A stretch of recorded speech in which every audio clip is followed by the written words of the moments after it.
Hey everybody, it's Robin from Roamingwithrover, continuing on with Pride and Prejudice, Volume 2, Chapter 16.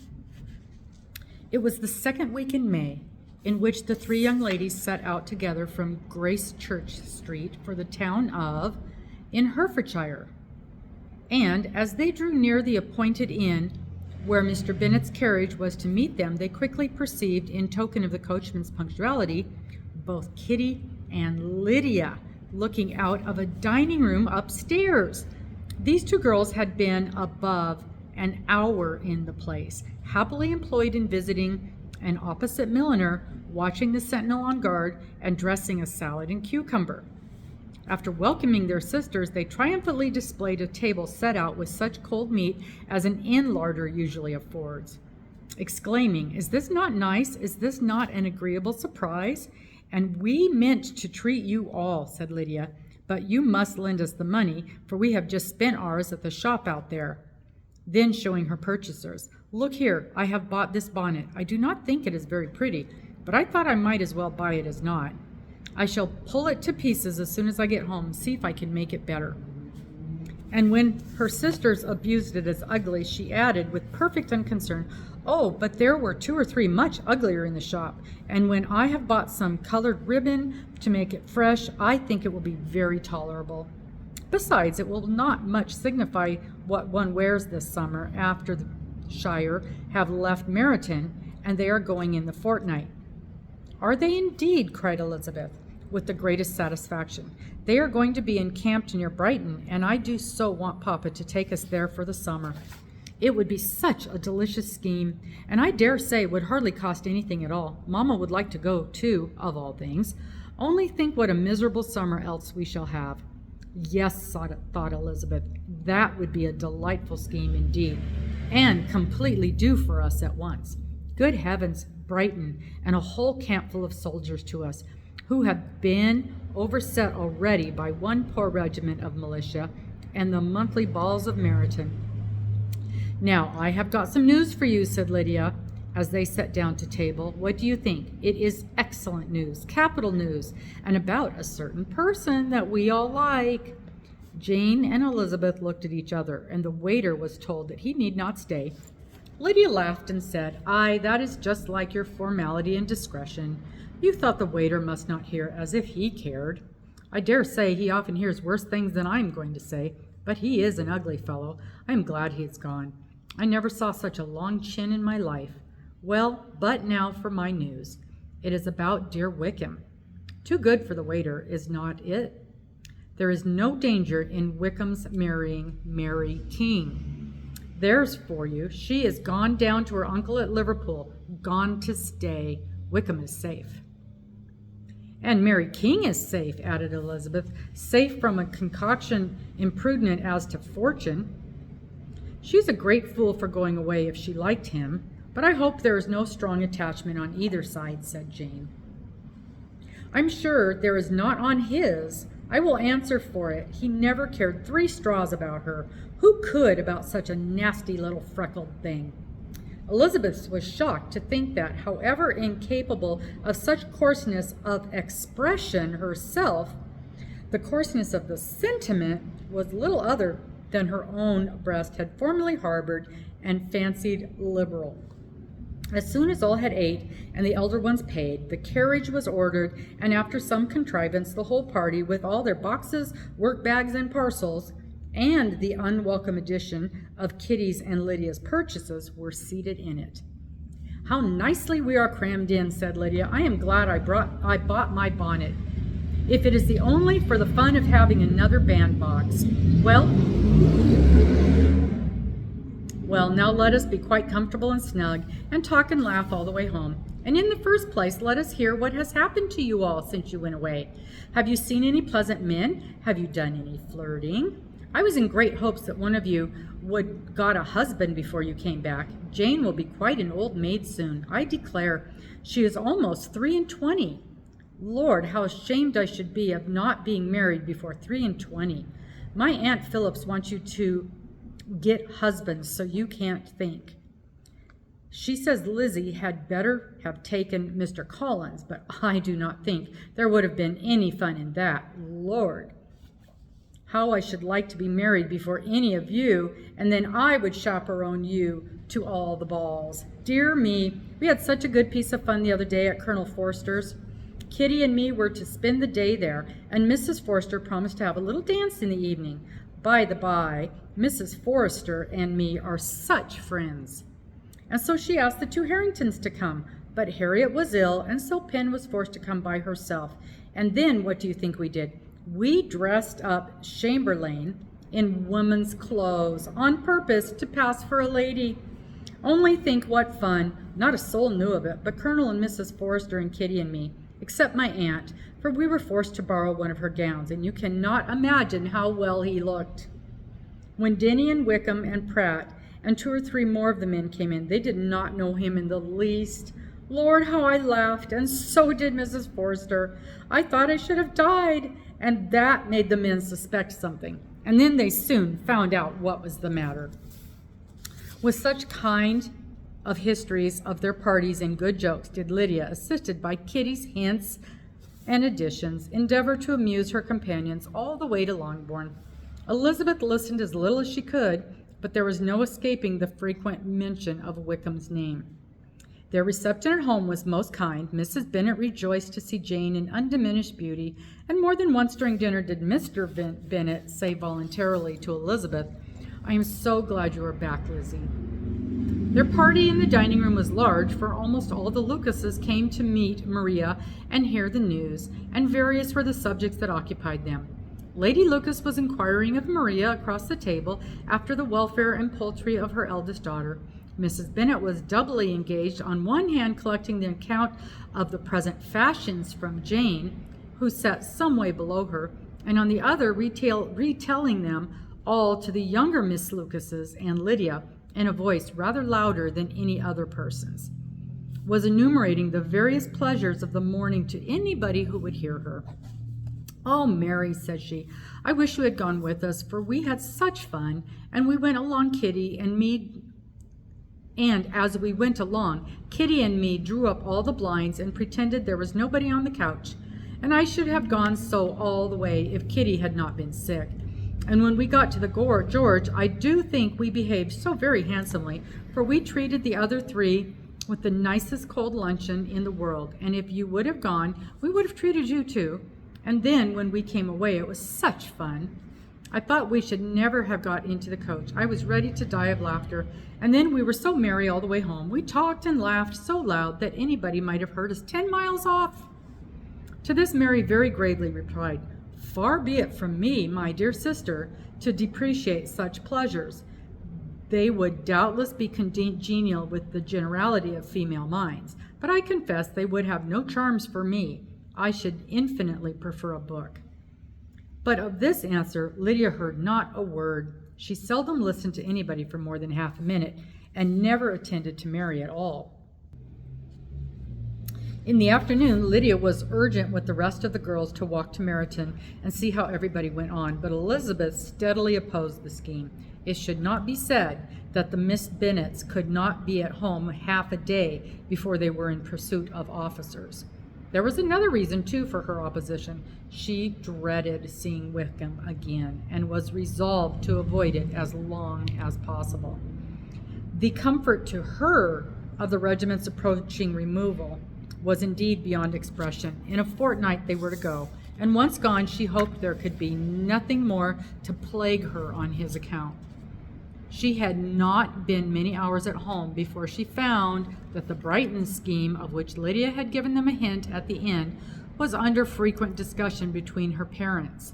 Elizabeth saw directly that her father had not the smallest intention of yielding, but his answers were at the same time so vague and equivocal that her mother, though often disheartened, had never yet despaired of succeeding at last. Chapter 17. Elizabeth's impatience to acquaint Jane with what had happened could no longer be overcome, and at length resolving to suppress every particular in which her sister was concerned, and preparing her to be surprised, she related to her the next morning the chief of the scene between Mr. Darcy and herself. Miss Bennet's astonishment was soon lessened by the strong sisterly partiality which made any admiration of Elizabeth appear perfectly natural, and all surprise was shortly lost in other feelings. She was sorry that Mr. Darcy should have delivered his sentiments in a matter so little suited to recommend them, but still more was she grieved for the unhappiness which her sister's refusal must have given him. His being so sure of succeeding was wrong, and certainly ought not to have appeared, but consider how much it must increase his disappointment. Indeed, replied Elizabeth, I am heartily sorry for him, but he has other feelings which will probably soon drive away his regard for me. You do not blame me, however, for refusing him? Blame you? Oh, no. But you blame me for having spoken so warmly of Wickham. No, I do not know that you were wrong in saying what you did, but you will know it when I have told you what happened the very next day. She then spoke of the letter, repeating the whole of its contents as far as they concerned George Wickham. What a stroke was this for poor Jane, who would willingly have gone through the world without believing that so much wickedness existed in the whole race of mankind as was here collected in one individual. Nor was Darcy's vindication, though grateful to her feelings, capable of consoling her for such discovery. Most earnestly did she labor to prove the probability of error and seek to clear one without the other. This will not do, said Elizabeth. You never will be able to make both of them good for anything. Take your choice, but you must be satisfied with only one. There is but such a quantity of merit between them, just enough to make one good sort of man. And of late it has been shifting about pretty much. For my part, I am inclined to believe it all Darcy's, but you shall do as you choose. It was some time, however, before a smile could be extorted from Jane. I do not know when I have been more shocked, said she. Wickham, so very bad. It is almost past belief. And poor Mr. Darcy. Dear Lizzy, only consider what he must have suffered. Such a disappointment, and with the knowledge of your ill opinion too, and having to relate such a thing of his sister, it is really too distressing. I'm sure you must feel it so. Oh, no, my regret and compassion are all done away by seeing you so full of both. I know you will do him such ample justice that I am growing every moment more unconcerned and indifferent. Your profession makes me saving, and if you lament over him much longer, my heart will be as light as a feather. Poor Wickham, there is such an expression of goodness in his countenance, such an openness and gentlemanliness in his manner. There certainly was some great mismanagement in the education of those two young men. One got all the goodness and the other all the appearance of it. I never thought Mr. Darcy so deficient in the appearance of it as you used to do. And yet I meant to be uncommonly clever in taking so decided a dislike to him without any reason. It is such a spur to one's genius, such an opening for wit, to have a dislike of that kind. One may be continually abusive without saying anything just, but one cannot be always laughing at a man without now and then stumbling on something witty. Lizzy, when you first read that letter, I am sure you could not treat the matter as you do now. Indeed, I could not. I was uncomfortable enough. I was very uncomfortable. I may say unhappy. And with no one to speak to of what I felt. No Jane to comfort me and say that I had not been so very weak and vain and nonsensical as I knew I had.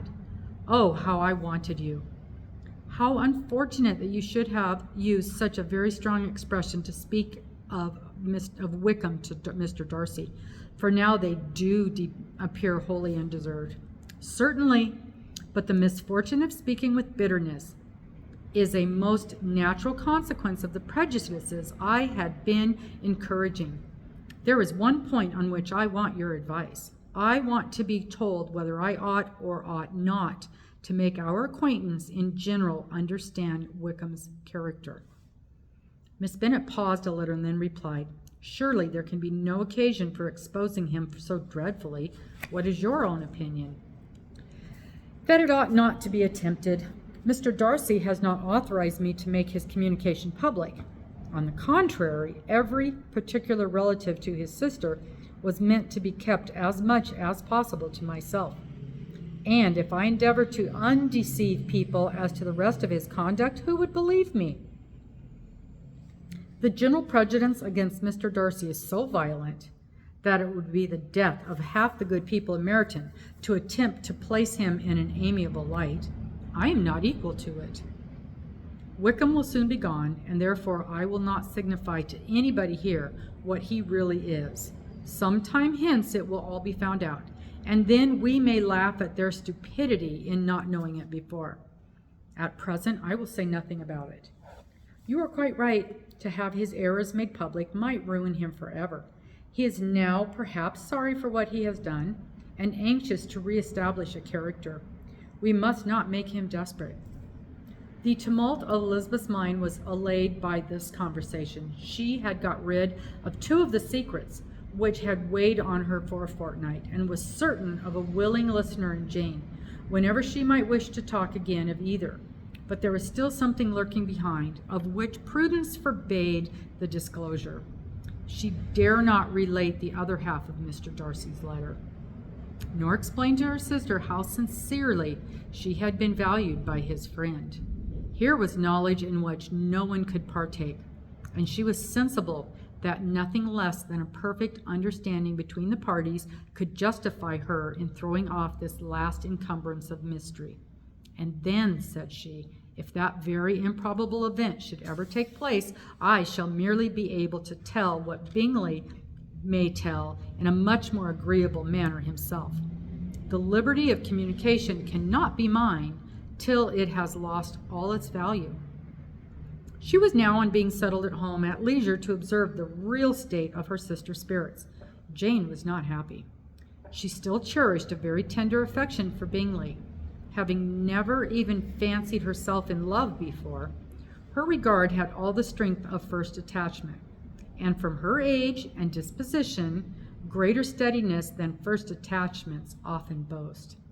And so fervently did she value his remembrance and prefer him to every other man, that all her good sense and all her attention to the feelings of her friends were requisite to check the indulgence of those regrets, which must have been injurious to her own health and their tranquillity. "Well, Lizzy," said Mrs. Bennet one day, "what is your opinion now of this sad business of Jane's? For my part, I am determined never to speak of it again to anybody.